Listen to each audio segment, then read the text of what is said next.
Bonjour et bienvenue dans le monde magique de la télépathie animale. Aujourd'hui, on va parler d'un autre grand sujet, mais on parle de quoi en télépathie animale? Avant de rentrer dans le vif du sujet, n'hésitez pas à cliquer sur le pouce, à vous abonner pour être tenu au courant de la sortie des prochaines vidéos et à cliquer sur le lien en description pour avoir un bonus gratuit. Alors, on parle de quoi en télépathie animale? On parle de ce qu'il y a à parler. Je vais dire, ça paraît tout simple, mais c'est comme quand vous rencontrez une personne dans la rue, c'est comme si je vous disais de quoi est-ce que vous parlez. Eh bien, ça va dépendre de l'animal, ça va dépendre de ce qu'il vit et de ce dont il a besoin. L'objectif de la télépathie animale, c'est quoi? C'est d'apporter un mieux-être aux animaux qui ont des soucis, puisque l'animal va pouvoir exprimer ses besoins et ses émotions sous forme de mots, d'images et de sensations. Donc l'objectif de la télépathie animale, c'est de comprendre l'animal pour l'aider s'il a une problématique. Donc on parle de quoi? Eh bien, on va parler de la problématique de l'animal. Si l'animal est agressif, on va essayer de comprendre pourquoi il est agressif.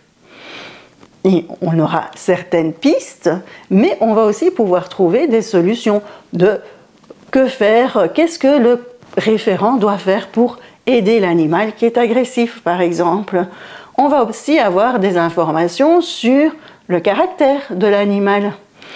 Et puis après, si l'animal il est heureux, il va dire qu'il est heureux, tout simplement. Donc on n'a pas de sujets vraiment principaux, à part permettre à l'animal d'exprimer ses besoins et ses émotions, et ça, c'est génial. Il va les exprimer, comme je vous l'ai dit, sous forme de mots, d'images et de sensations, et ça va dépendre de tout animal. Chaque animal va avoir un mode privilégié, il va plutôt envoyer des images, plutôt envoyer des mots, plutôt envoyer des sensations, par exemple, mais ça va aussi nous permettre de comprendre ce qu'il a envie de nous transmettre. Et ça, permettre à l'animal de transmettre quelque chose, c'est juste extraordinaire.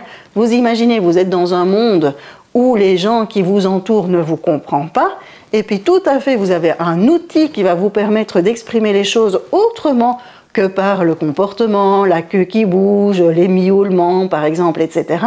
Ben, c'est magique, parce qu'on va pouvoir aller plus en profondeur, pouvoir permettre à l'animal d'exprimer vraiment ce qu'il a au plus profond de lui.